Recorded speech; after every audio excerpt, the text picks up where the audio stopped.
Poďme do finále. 9. Zvýšenie príjmov.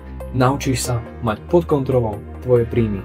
Zistíš, akú hodnotu má tvoj čas. Naučíš sa premieňať svoje skúsenosti a zručnosti na vyšší príjem. Budeš zvyšovať svoju hodnotu a budeš pracovať múdrejšie na to, aby si v budúcnosti mohol pracovať menej a zarábať oveľa viac. Dôležité je uvedomiť si, že sa tu jedná o hodnotu tej práce a nie o hodiny. Musíš získať jasný obraz, akú máš hodnotu svojho vlastného času. Koľko vlastne reálne vyprodukuješ hodnoty za hodinu. A premieňať svoje skúsenosti na vyšší príjem. Nejde o to bežať rýchlejšie, ale chytrejšie. Príklad. Prestaň tráviť čas rutinnými úlohami, ktoré môže urobiť aj niekto iný. Zameraj sa na 20% tvojich aktivít, ktoré prinášajú 80% tvojho zisku. Investuj do zručností, ktoré priamo zvýšia tvoju hodnotu. Číslo 10. Finančná rezerva. Je to kľúčom k finančnej slobode. Naučíš sa mať systém, pomocou ktorého si vybuduješ finančnú rezervu, ktorá ťa bude živiť v budúcnosti. Pretože tie návyky, ktoré máme v sebe, nás držia na úrovni bohatstva, ktorú aktuálne máme.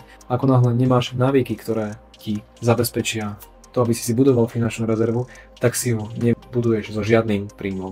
Rezerva by mala byť postačujúca minimálne na 3 až 6 mesiacov prežitia. To znamená, že ako náhle by sa niečo stalo, ty máš stále dostatočný buffer na to, aby si vedel nasledujúcich 3 až 6 mesiacov vedieť existovať a nájsť pomocou svojich zručností a svojich skúseností napríklad nový job alebo rozbehnúť nové podnikanie.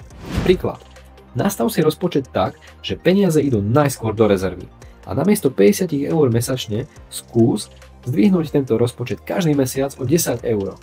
Nech je to automatické a nevratné. Najskôr zaplať sebe. Moja obľúbená téma investovanie. Tu sa bavíme o tom, kto ťa bude živiť za 10-20 rokov. A bude to práve ten krok, ktorý teraz spravíš. Postavíš si jednoduchý investičný systém na mieru. Od jasného plánu a otvorenia účtu cez pravidelné automatické vklady, kontrolu výdavkov a výber zaujímavých a lacných ETF-iek až po vytvorenie rezervy. Aby si mal pokoj, nízke poplatky a ochranu pred infláciou.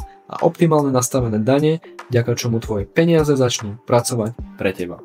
Mimochodom, viete, akú máme infláciu na Slovensku? Aktuálne okolo 4%.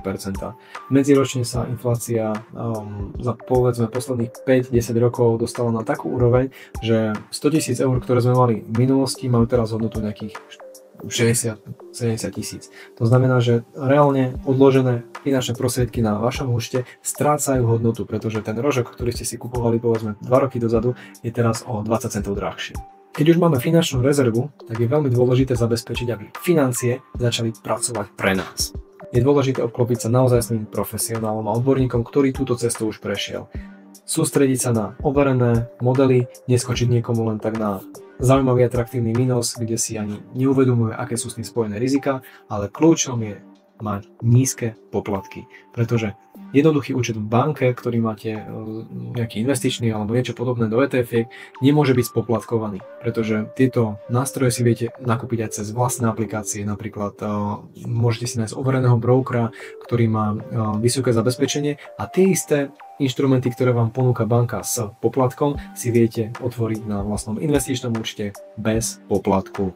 A práve ten poplatok vám vie v budúcnosti ušetriť desiatky tisíc eur. Takže na poplatky veľké bacha. Príklad. Investuj do ETF, ktorý kopíruje svetový trh S&P 500 a nastav si každý mesiac pravidelné investovanie do tohto indexu.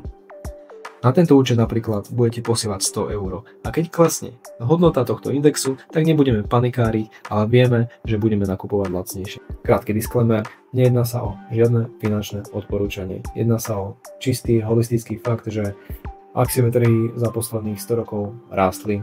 Mali vysoké korekcie počas napríklad ťažkých konfliktov alebo niečo podobného, ale vždy to boli na konci dňa iba investičné príležitosti. Grand finále, bod číslo 12, seba poznanie. Toto je esenciálny bod pre akýkoľvek ďalší krok. Potrebuješ poznať sám seba. To znamená, že potrebuješ vedieť, prečo rozmýšľaš tak, ako rozmýšľaš, čo ťa podporuje, čo ťa oslabuje, čo sú vstupy, čo sú výstupy, s kým sa o čom, akým spôsobom rozprávať. Ak nepoznáš seba, tak sa nemôžeš zlepšovať. Napríklad prokrastinácia, prejedanie a iné zlozvyky.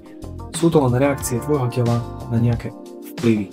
Ak poznáš príčinu, tak vieš riešiť dôsledok.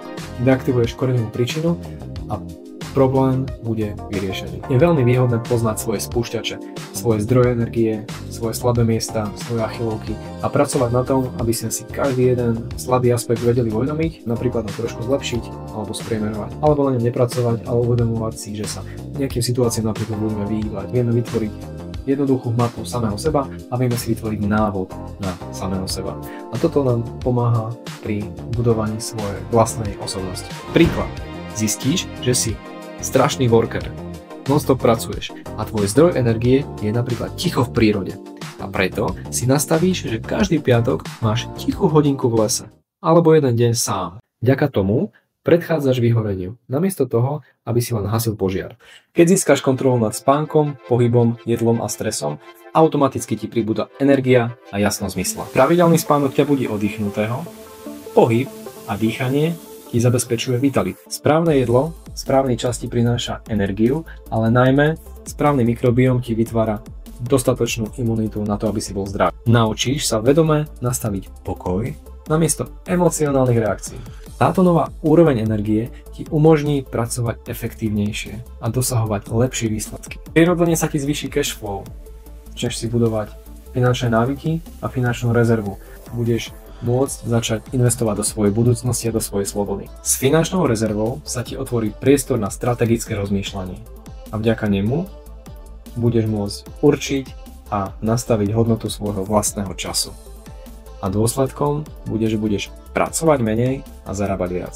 Naučíš sa nastaviť jednoduchý systém investovania, kde peniaze pracujú pre teba. A samozrejme finančný a duševný pokoj sa prejaví vo vzťahoch. Budeš komunikovať jasne a zreteľne. Bez domnienok a bez akýchkoľvek hádok budeš vedieť identifikovať, kto ti energiu dáva a kto ti energiu berie. V partnerstve si jednoduchým spôsobom pomenujete svoje potreby, nastavíte vzájomný rešpekt a vytvoríte zónu bezpečia a komfortu, v ktorej sa budete cítiť bezpečne a budete budovať dôveru, intimitu a blízkosť. Zdravie ti dá energiu. Vzťahy ti dajú zmysel a peniaze ti dajú slobodu.